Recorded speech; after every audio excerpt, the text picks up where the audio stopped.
Hey guys, welcome back to the channel. I am back. I've been in the process of moving. This will be my room for my videos. I'm trying to get everything together right now, but so much has happened that I had to make a video. It's been too long. All the goodness that I talked about is actually coming to fruition. It is happening. All the long times waiting, seeing things chop sideways, and we weren't making much money. Now you are seeing the gains, and this is only the beginning. And in this video, I'm going to explain why Bitcoin is going to crush it and the alts will follow. Crypto is going to be huge. And wow, we were here since the rough times, and now we're actually going to, words can't explain the happiness that I have right now, but it's going to be good things coming, and sky is the limit. So in this one, we'll talk about the election, obviously in the US, the results, and that led to a pro crypto candidate slash president elect going to be in the White House. And because of that, the market started to rip. So I'm going to talk about that and talk about the rise of Bitcoin and around the world, and how I truly believe it's going to be an arms race between different countries of everybody trying to get such a limited supply of Bitcoin. And yes, this is a Bitcoin video because I believe everyone needs a little bit of Bitcoin if you want to protect your legacy, and as well as this inflation is out of control right now, you need some Bitcoin to protect yourselves against that. And we'll talk about some alts as well. So it's been too long, guys. Do me a favor, hit that subscribe button if you haven't subscribed already, and please hit that like button so this video can be shared across the YouTube universe. So let's get into it and see what is popping. A lot of good things happening right now. So like I talked about in the beginning of the video, Trump did very well, and the crypto space is very happy about that, as you can see with the prices. He spoke at the Bitcoin conference over in Nashville. Also, Cynthia Loomis, senator, Republican senator, is a big pro Bitcoin person. And this, because of this and this win, and it looks like the Republicans will take over control of the Senate right now in the House. Still trying to figure out what's going on there, but it's possible that you can have a pro crypto president and then have a Congress that's mainly Republican, and a lot of things could be passed. And that is very, very bullish for the Bitcoin and crypto space. So people are very excited about this.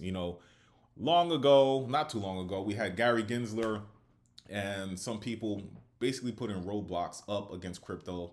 Not Bitcoin per se, but crypto.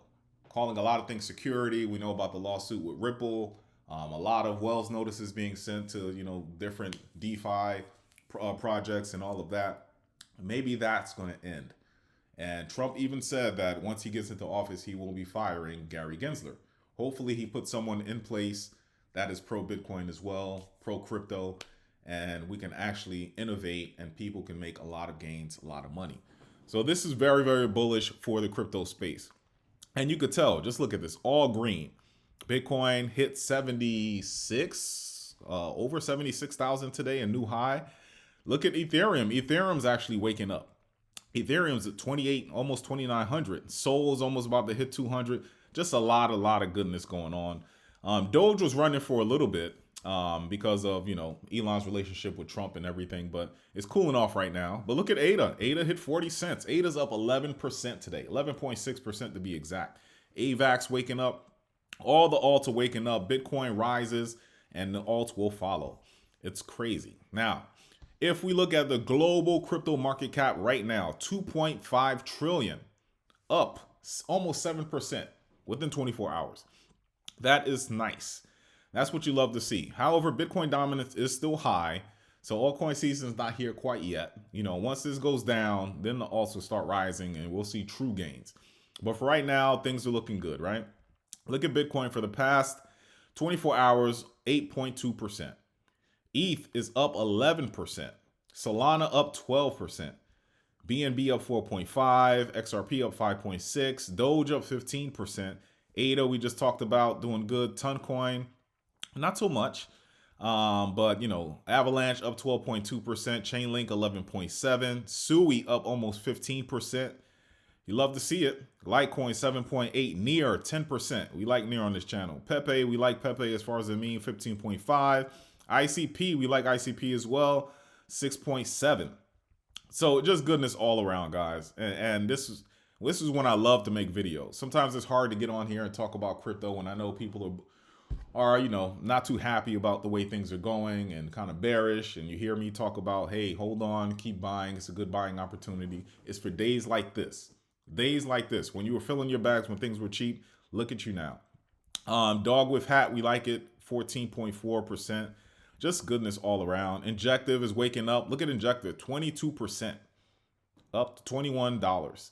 Celestia, another sister chain, I guess you can say, on the name escapes me right now. Cosmos up 20% as well. So the Cosmos L1s are doing well, and we love to see it. I love to see it. Not to mention, look at things that people are feeling good. We're up 70 right now, fear and greed. So people are happy. Why are people happy? Now I talked about pro Bitcoin, pro crypto, president, government in a nutshell, but blocknews.com kind of summed it up. Here are the 4 things that he talked about while on the campaign trail. He promised to launch a strategic national crypto stockpile if elected, keeping all Bitcoin seized by the government instead of auctioning it off. He vowed to fire Gary Gensler on day 1. Hallelujah. And he also stated his desire for all remaining Bitcoin to be mined in the US to help country become energy dominant. So we talked about the strategic national crypto stockpile. I'm going to cover this in the next slide here, but basically it's a strategic reserve, about 5% he would like to accumulate. That is huge if you think about it. If that can actually happen, that is huge. Why is that huge? Because 5% doesn't seem like a big number. Because of limited supply, right? You think about how much Bitcoin's already been lost that never be retrieved again. You have these ETFs like BlackRock, Fidelity, Bitwise, and the like accumulating so much. If you have US doing this, a big country, powerhouse, what do you think other nations are going to do? We already have El Salvador coming in. The ETFs are accumulating. You have the likes of Michael Saylor accumulating. In December, Microsoft actually has a meeting, and their stockholders, board members, whoever, going to vote on if they should accumulate or have a small reserve of Bitcoin in their portfolio. It's a chain reaction. US does it. If that happens, then you have the likes of China, all the big nations, they want to follow too because they don't want to be left behind. Then you have the whales accumulating. Then you have the likes of Saylor and all the big dogs accumulating, companies accumulating for an asset that doesn't produce more. It's this limited supply. You can't adjust it to say, okay, wow, all this interest, let's go ahead and print some more Bitcoin. Let's generate more Bitcoin. That's it. It's programmed. What's programmed, it's all it's ever going to be. Supply and demand is a real thing, and the price will go up. Have you ever seen FOMO? See, I'm here in Florida, and I just experienced a hurricane, and basically we ran out of gas. And you take things like that for granted, right? So when Bitcoin was at, 10,000, 14,000, 15,000, no one really cared about it. Well, once you see everyone trying to get some, I'm going to relate this. It's coming. Once you see everyone FOMOing into Bitcoin, you want to try to get some. So back to hurricane. There was no gas anywhere. So you drive and you see gas and you say, whatever, you get gas whenever you want to get it. I'm talking about, I had to get up at 4 a.m. to try to get gas, lines wrapped around the corner. And by the time I got to the gas station, or the gas pump rather, they were out of gas. Driving around all around the city trying to find gas. People were getting in fights. Police were, escorting people outside of the gas station. When real FOMO hits, human nature, when you don't want to miss out, people go crazy over things. They'll do whatever it takes to get it. And I bring this because what I think we're going to see in 2025 is going to be something you and I probably are not prepared for. You see estimates of 100,000, 125, 150. No one really knows where the price of this thing is going to go. But if things play out like I anticipate, we may be in for a crazy ride, guys. Life-changing wealth. So also he's going to fire Gary Gensler. Mining Bitcoin in the US will be nice. And he also talked about lowering interest rates. Why is that important? Because today, Fed Chair Powell lowered the interest points by 0.25. Lowering interest rates means people have more money to spend, less money to pay on interest and debt and everything like that, and you can take on more risk. And that tends to help the tech sector, which is considered risky. So NASDAQ, crypto, Bitcoin, it should help all of that. So these four things are very, very bullish as far as the president-elect actually. So we talked about the strategic reserve that Trump is thinking about implementing. Look at this. According to Watcher Guru, Chinese media is reporting that President-elect plans to make the U.S. world's crypto capital and to establish a strategic Bitcoin reserve. Now, China and U.S. are like this. So there's no way you want your enemy to get enough on you. So if this is accurate, you better believe China. Right now, Hong Kong has approved crypto buying and everything like that. China is kind of waiting, but I anticipate that's going to happen soon. You get a big nation like this with a lot of money to spend. They're already injecting a lot of money into the economy over there in China.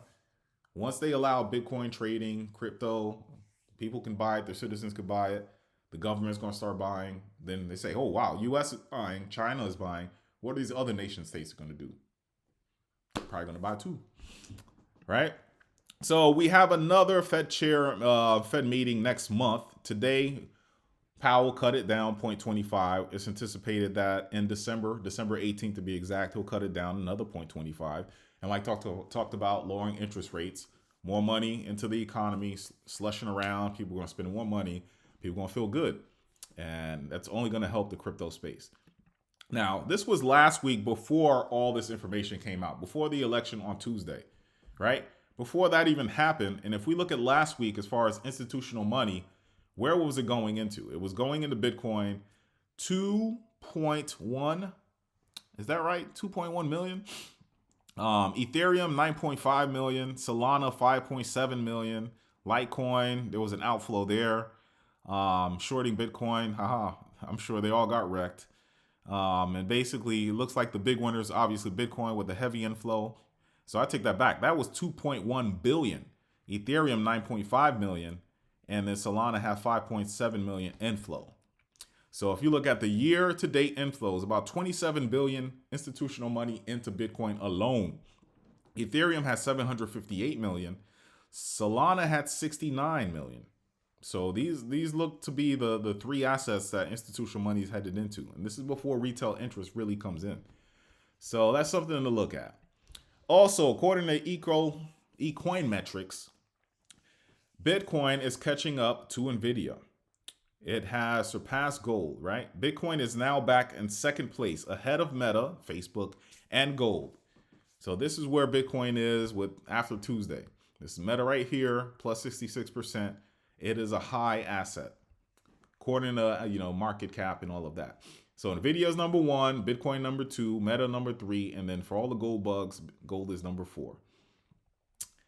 Beautiful, beautiful, beautiful. So according to Sentiment, as altcoins make huge runs post the election, the rate of discussion towards crypto's top assets are directly correlating with price activity. Most eyes, we looked at Bitcoin dominance, is still on Bitcoin as traders see whether it can surpass 80K by the end of the week. Hear that, guys? 80K by the end of the week. Bitcoin was at 68, 69,000 not too long ago. We're talking about 80,000 by the end of the week, and it's possible. I really think it is. Ethereum is also pumping. Also discussion, see if it could surpass 2.9 or 2,900 and slightly outperforming Bitcoin, a rare sight on Thursday. Solana, XRP, and Doge are all a bit under the radar as the community has shifted their sights on Bitcoin and ETH, but prices are still high.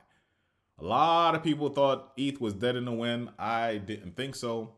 I personally like Solana better. I think Solana is going to outperform it, but ETH can still do a lot of good things. I just showed you, right? Institutional money is still going into ETH. For the year, they're about 758 million. So ETH, and they have the spot ETF. So ETH can rise as well. But it's just goodness all around, guys. Goodness all around. And let's take a look and see where retail is. So if we look at Google Trends, this is just looking up Bitcoin, and take a look. Right now we are here. It's starting to peak. We're not really at FOMO level yet. FOMO level is once we start getting here. So this was like peak bull last year. So this would be January next year, 2025, if history repeats. Peak was around May. So this would be May 2025 at peaks. But just take a look. We're currently here. Interest is starting to peak. So is it too late to buy a Bitcoin? I say no, because the price of Bitcoin, I don't know if we'll ever see these prices again based on everything I just said. Alts, you still have a chance to buy in. I'm going to still be DCAing into my favorites. But, I mean, it's exciting times, guys. Exciting times. So that is my video for today. Hope everyone's feeling good. Enjoy your gains. I don't know if you want to take some profit right now. That's up to you. But things are going to get even better and better and better. And I'm happy that you are part of the crypto journey and you're sharing it with me. So if you like the video, please hit that like button. Want to see more content, please subscribe to the channel. Until next time. And hopefully my room looks better by the time the next video comes out. Talk to you later. Bye.